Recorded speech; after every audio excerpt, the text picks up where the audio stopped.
Avui hem tingut coneixement de la sentència de la Sala Contenciosa Administrativa del Tribunal Superior de Justícia de Catalunya al recurs que la CUP Barcelona, a instàncies de la CUP Les Corts, vam interposar contra l'acord d'aprovació definitiu de la modificació del Pla General Metropolità en l'àmbit dels terrenys del Futbol Club Barcelona, coneguts popularment com Espai Barça.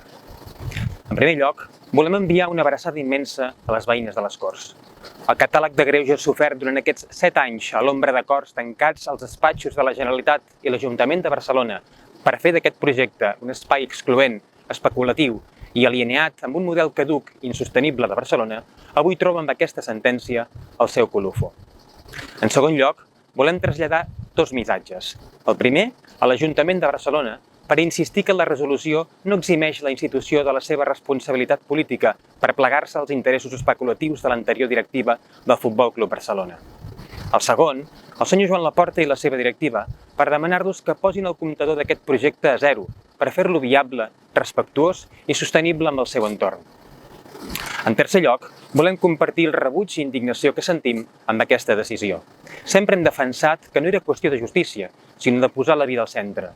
L'any 2017, després de valorar el marc que s'obria amb aquest projecte, vam anar a escoltar les associacions de veïnes.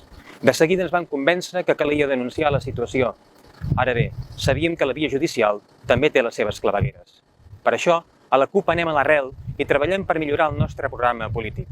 Així, el proper 18 de juliol, la CUP Barcelona, celebrarem una assemblea general on debatrem el model de ciutat i la marca Barcelona. Sens dubte, cal continuar treballant per transformar la ciutat i posar-la al servei de les persones. En quart lloc, pel que fa als aspectes tècnics, ens remetem al comunicat que han preparat les companyes de Col·lectiu Ronda, la cooperativa d'advocats i advocades responsables de lluitar aquest recurs, i aprofitem així mateix per agrair-los la bona feina feta.